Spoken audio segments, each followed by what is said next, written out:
Welcome to the Basics of Algebra Part 3.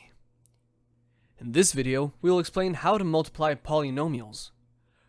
First of all, what is a polynomial?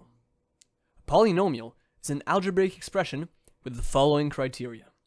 It has two or more different terms, such as a variable and a number, or two variables. All the exponents are positive whole numbers.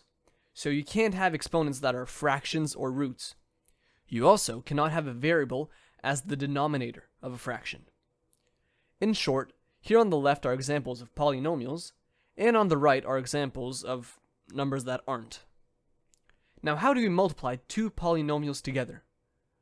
Let's start by multiplying a polynomial by just a number. For example, here we have 3 times, inside of brackets, x squared minus x. Here what we want to do is distribute that 3 to everything else.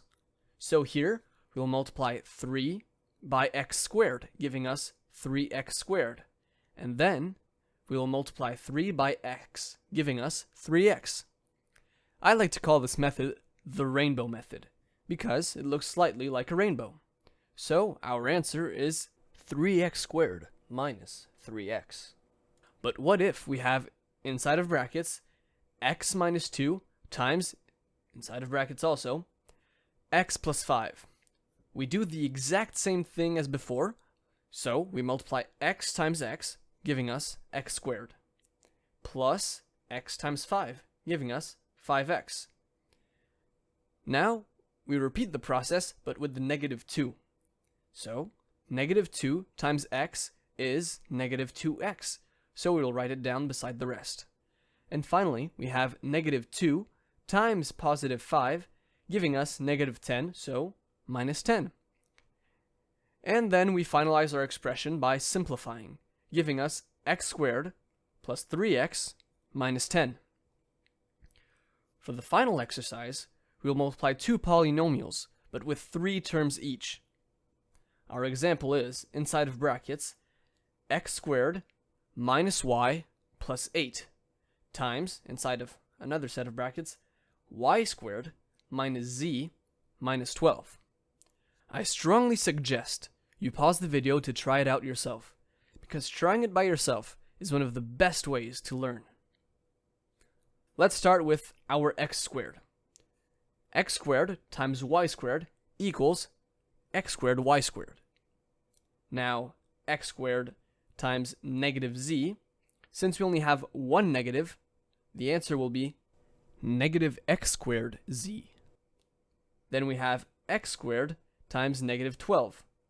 So once again, our answer will be negative 12x squared. Now we go to our negative y. Negative y times y squared, you add the exponents, giving you negative y cubed.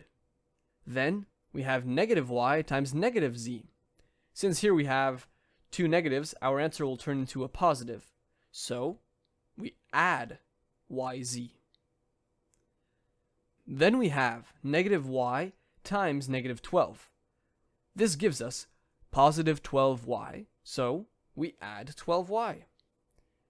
And now we're on to our final digit, 8. So 8 times y squared is just 8y squared. So we add 8y squared. Then we have 8 times negative z.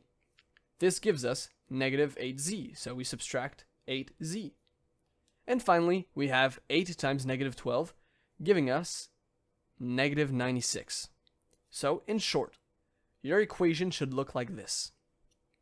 So as you can see, this is just a very repetitive process, and sometimes it takes a lot of time.